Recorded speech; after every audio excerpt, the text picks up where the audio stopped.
অসমলৈ চলিব পিয়াজ এক্সপ্ৰেছ। বজাৰত উৰাউৰে বৃদ্ধি পাইছে পিয়াজৰ মূল্য।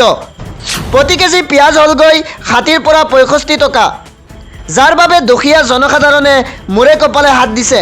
পিয়াজৰ মূল্যবৃদ্ধি নিয়ন্ত্ৰণ কৰিবলৈ চৰকাৰে নাছিকৰ পৰা পিয়াজ এক্সপ্ৰেছ চলোৱাৰ সিদ্ধান্ত গ্ৰহণ কৰিছে। ইয়াৰ জৰিয়তে গুৱাহাটী, দিল্লী, চেন্নাই, কোচি আদি যিসমূহ চহৰত পিয়াজৰ দাম আকাশলংঘী হৈছে, সেইসমূহ চহৰলৈ পিয়াজৰ যোগান বৃদ্ধি কৰা হ'ব। দেশত চেনিৰ লগতে পিয়াজৰ বৰ্ধিত মূল্যও সাধাৰণ জনতাৰ মূৰত মাধমাৰ খুদাইছে। অসমতো পিয়াজৰ দাম হুৰাহুৰে বৃদ্ধি পোৱাত সমস্যাত পৰিছে ৰাইজ। গুৱাহাটী, দিল্লী, চেন্নাই, কোচিৰ দৰে চহৰসমূহত পিয়াজ ৰাষ্ট্ৰীয় গড় মূল্যতকৈও অধিক দামত বিক্ৰী হৈছে। এই মূল্যবৃদ্ধিত লেকাম লগোৱা আৰু বজাৰত পিয়াজৰ যোগান বৃদ্ধিৰ বাবে চৰকাৰে এতিয়া মহাৰাষ্ট্ৰৰ নাছিকৰ পৰা এখন এক্সপ্ৰেছ ৰেল চলাবলৈ সাজু হৈছে। এই এক্সপ্ৰেছ ৰেলখনৰ নাম হৈছে পিয়াজ এক্সপ্ৰেছ। চৰকাৰে নাছিকৰ পৰা পিয়াজ এক্সপ্ৰেছৰ জৰিয়তে গুৱাহাটী, দিল্লী, চেন্নাই, কোচিলৈ পিয়াজৰ যোগান বৃদ্ধিৰ প্ৰস্তুতি চলাইছে।